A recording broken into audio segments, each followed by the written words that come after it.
안녕하세요. 부동산톡의 10분 부동산 이야기입니다. 오늘 소개해드릴 내용은 청약 부적격 피하는 법, 그리고 부적격 관련 사례에 대한 이야기입니다. 요즘 부동산 관련 뉴스를 보면 로또 청약이다 뭐다라면서 연일 뉴스 기사가 많이 쏟아지고 있잖아요. 이런 뉴스를 보면서 많은 분들이 나도 한번 청약 넣어볼까? 하는 가벼운 마음으로 청약을 넣으시는 분들이 정말 많은 것 같습니다. 물론 저도 예전에는 그랬고요. 하지만 이제는 그렇게 하면 절대 안 됩니다. 제대로 공부하고 청약하지 않으면 부적격 처리되어 추후에 내가 정말 살고 싶고 저렴한 분양가로 인해 시세 차익이 횡보된 중요 단지에 청약 기회를 몇 년간 놓칠 수도 있습니다. 따라서 앞으로 청약을 준비하시는 분들 또는 청약 부적격으로 한 번쯤은 아픔을 겪으셨던 분들은 이번 영상을 끝까지 시청하시고 부적격 처리되는 일이 없도록 준비하시기 바랍니다.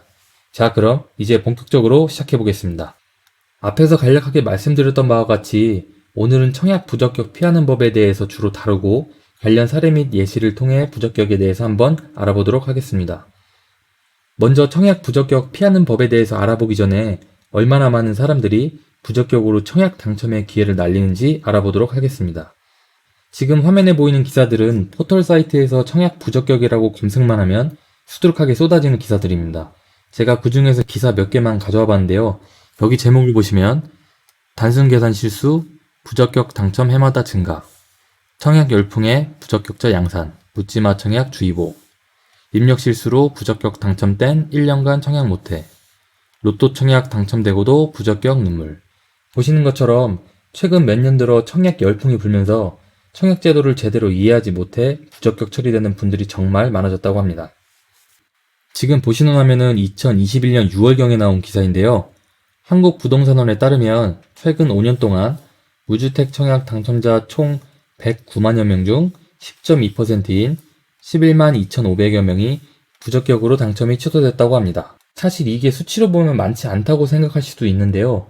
청약 당첨자 10명 중에 1명꼴로 수백 대 1의 치열한 청약 경쟁을 뚫고 당첨됐다가 부적격자가 된다는 뜻입니다. 사실 여기서 조금 더 들어가 보면 당첨자 중에서 10%이지 실제로 당첨자는 아니지만 예비를 받으신 분까지 포함하면 예비 부적격이라고 해야 될까요? 그런 분들은 아마 10%보다 많으면 많았지 적지는 않을 겁니다. 그리고 또 한 가지, 사실 청약에 당첨됐다는 것 자체가 청약에 대해서 어느 정도 알고 있고 준비하신 분들이잖아요. 그런데 이런 분들 중에서도 매년 10% 안팎으로 부적격 처리된다는 건 제가 아무리 좋게 생각해 보려고 해도 정말 많은 숫자인 것 같습니다. 여기서 그렇게 부적격이 많은데 뭘 어떻게 하라고? 라고 생각하시는 분들은 잠시만 기다려주세요. 먼저 이렇게 많은 부적격 중에서 어떤 사유로 가장 많은 분들이 부적격 처리됐는지 살펴보도록 하겠습니다. 지금 화면에 보시는 자료는 리브부동산 블로그에서 발췌한 차트입니다. 제목에서 보시는 것처럼 청약 당첨자 부적격 사유를 분석한 차트입니다. 이 차트는 참 간단합니다. 부적격 사유로 가장 많은 첫 번째 사유는 여기 보시는 것처럼 71.3%의 청약 가점 오류, 두 번째는 12.9%의 재당첨 제한입니다. 이 수치를 아까 앞에 매년 부적격 처리되는 분들의 수치, 즉 당첨자의 10%로 한번 환산해보면요. 청약 당첨자 중에서 매년 100명 중 7명은 청약 가점 오류, 1명은 재당첨 제한으로 부적격 처리된다고 볼 수 있습니다. 그럼 본격적으로 부적격 사유로 가장 많은 사례인 청약 가점 오류에 대해서 알아보도록 하겠습니다.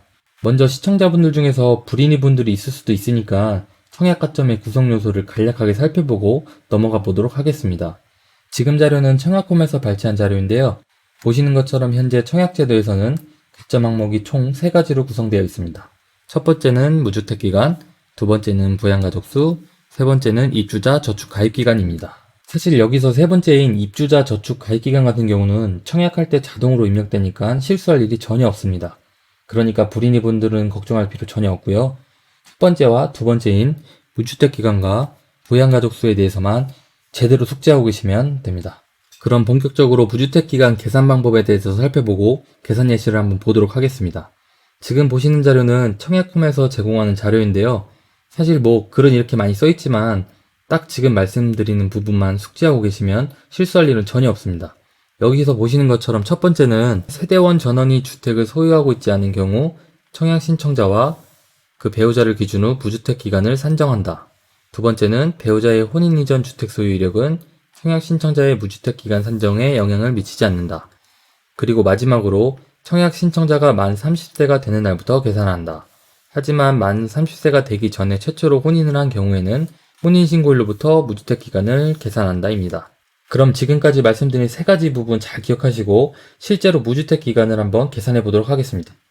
먼저 무주택 기간 계산에서는 크게 총 4가지의 경우가 발생할 수 있어요. 그래서 지금 말씀드리는 딱 4가지의 경우에 대해서만 알고 계시면 나중에 실수할 일은 전혀 없습니다. 첫 번째로 신청자 본인이 주택을 소유한 적이 없고 미혼인 경우부터 한번 볼게요. 사실 이분들은 실수를 할 일이 거의 없습니다. 이전에도 말씀드린 것처럼 아까 무주택 기간 계산은 만 30세가 되는 날 또는 혼인신고일이라고 제가 말씀드렸잖아요. 따라서 여기서 혼인하지 않으신 분은 만 30세가 되는 날부터 무주택 기간을 계산하시면 됩니다. 다음은 신청자 본인과 배우자가 주택을 소유한 적이 없으면서 30세 이전에 결혼한 분에 대해서 한번 살펴보도록 하겠습니다. 아까 전에도 위에서 말씀드린 것처럼 혼인한 경우는 혼인신고일을 기준으로 무주택 기간을 계산한다고 말씀드렸잖아요. 그러니까 이 경우에는 혼인신고일부터 입주자 모집 공고일까지가 무주택 기간이 됩니다. 이 부분도 혼인하지 않은 분처럼 특별히 실수할 일이 거의 없습니다. 다음으로 신청자나 배우자가 주택을 소유한 적이 있는 경우를 한번 볼게요. 이 경우는 주택을 처분하고 무주택자가 된 날이 언제인지가 가장 중요한 변수입니다. 먼저 주택을 소유한 적이 있고 30세 이전에 결혼하지 않은 분에 대해서 한번 살펴보도록 하겠습니다. 이 경우 2가지의 상황이 발생할 수 있는데요. 딱 한 가지만 기억하시면 됩니다. 만 30세가 된 날을 기점으로 그 이전에 무주택자가 되었는지 아니면 그 이후에 무주택자가 되었는지가 가장 중요합니다. 여기서 보시는 것처럼 만 30세 이후에 무주택자가 되었다면 무주택자가 된 날로부터 입주자 모집 공고일까지가 무주택 기간이 됩니다. 하지만 여기서 보시는 것처럼 만 30세 이전에 무주택자가 되었다면 무주택자가 된 날과는 상관없이 만 30세가 된 날로부터 입주자 모집 공고일까지가 무주택 기간이 됩니다. 마지막으로 주택을 소유한 적이 있고 만 30세 이전에 결혼한 분의 경우를 한번 볼게요. 사실 다른 경우는 별로 어렵지 않은데 이 경우가 가장 복잡하다고 할 수 있어요. 따라서 이 부분에 해당하시는 분들은 이번 영상을 꼭 숙지하셔서 무주택 기간을 잘못 입력하는 실수를 줄이셔야 합니다. 이 경우 키포인트는 혼인신고일과 무주택자가 된 날 중에 어느 날짜가 더 늦은지 여부가 가장 중요합니다. 여기서 보시면 혼인신고를 하고 그 이후에 주택을 매도했다고 가정을 해볼게요. 그럼 혼인신고를 아무리 빨리 했다고 하더라도 혼인신고일보다 무주택자가 된 날이 더 늦기 때문에 무주택자가 된 날부터 입주자 모집 공고일까지가 무주택 기간이 됩니다. 다음으로 무주택자가 된 이후에 혼인신고를 한 경우를 볼게요. 이 경우 무주택자가 된 날과 혼인신고일 중 혼인신고일이 더 늦죠. 이럴 때는 혼인신고일부터 입주자 모집 공고일까지가 무주택 기간이 됩니다.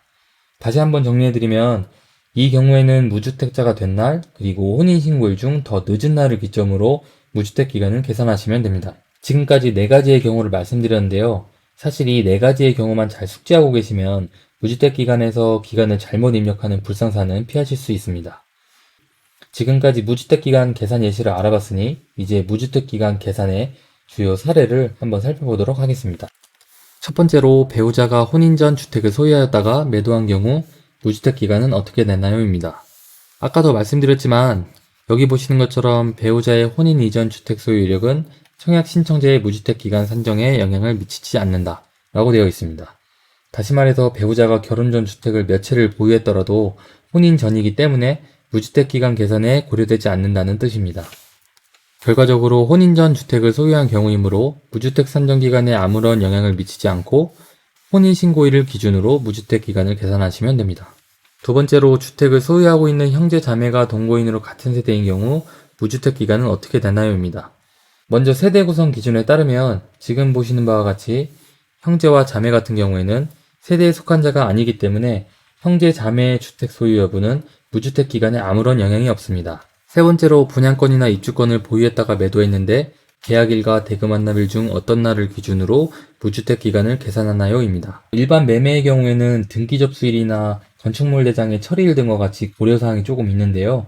분양권이나 입주권의 경우에는 말 그대로 권리이지 주택은 아니기 때문에 계약일이 아닌 매매 계약이 최종적으로 마무리된 날, 즉 대금 완납일을 기준으로 무주택 기간을 계산하시면 됩니다.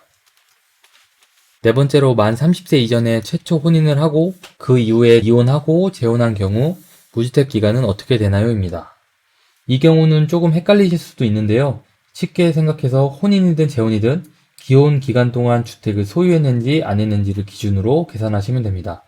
예를 들어 만약 청약 신청자가 최초 혼인 이후에 주택을 소유하지 않았고 재혼한 배우자 또한 재혼 이후에 주택을 소유하지 않았다면 최초 혼인신고일을 기준으로 무주택 기간을 계산하시면 됩니다.